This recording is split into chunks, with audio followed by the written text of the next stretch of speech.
Welcome to the 26th session of Cyber Offenses and Cyber Crime.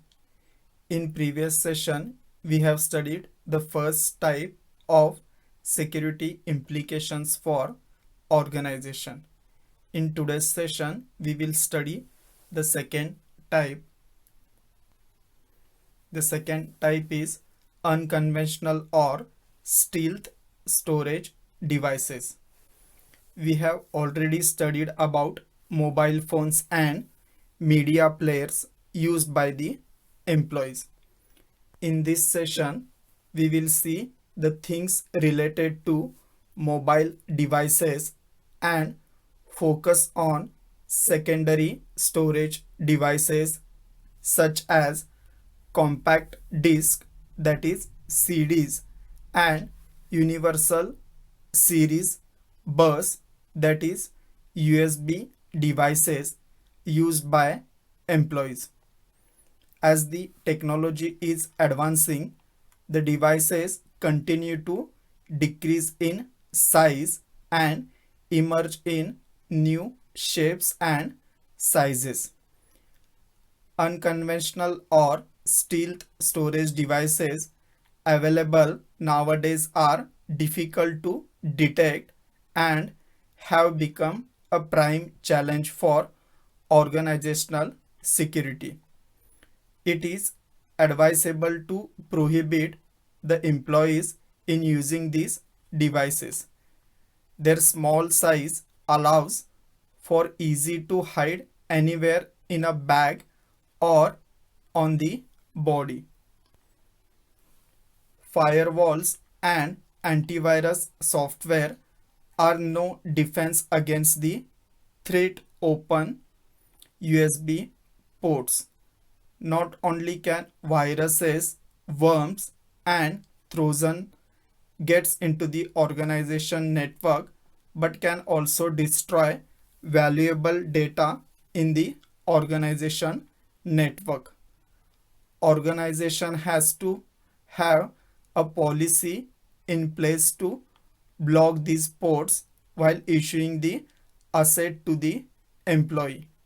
However, sometimes the standard access controls with Windows operating system do not allow the assignment of permissions for USB ports, and restricting these devices becomes impossible.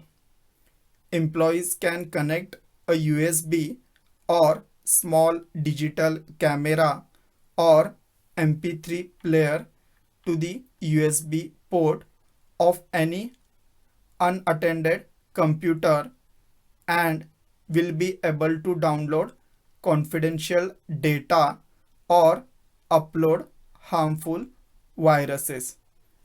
As the malicious attack is launched from within the organization, firewalls and antivirus software are not alerted.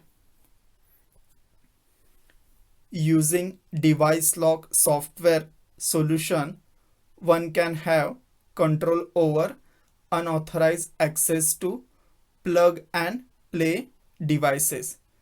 The features of the software allows system administrator to do the following things. The first one, monitor which users or groups can access USB ports, Wi-Fi and Bluetooth adapter, CD read-only memories and other removable devices. Second, control the access to device depending on the time of the day and day of the week.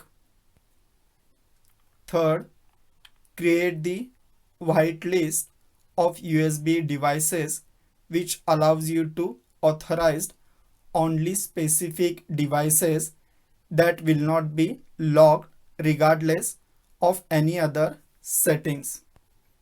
Fourth one, set devices in read-only mode. Fifth one, protect disk from accidental or intentional formatting. Another factor in cybersecurity complications with mobile devices is their falling cost. Until few years ago, mobile devices were considered as an office supply item instead of a powerful computing platform.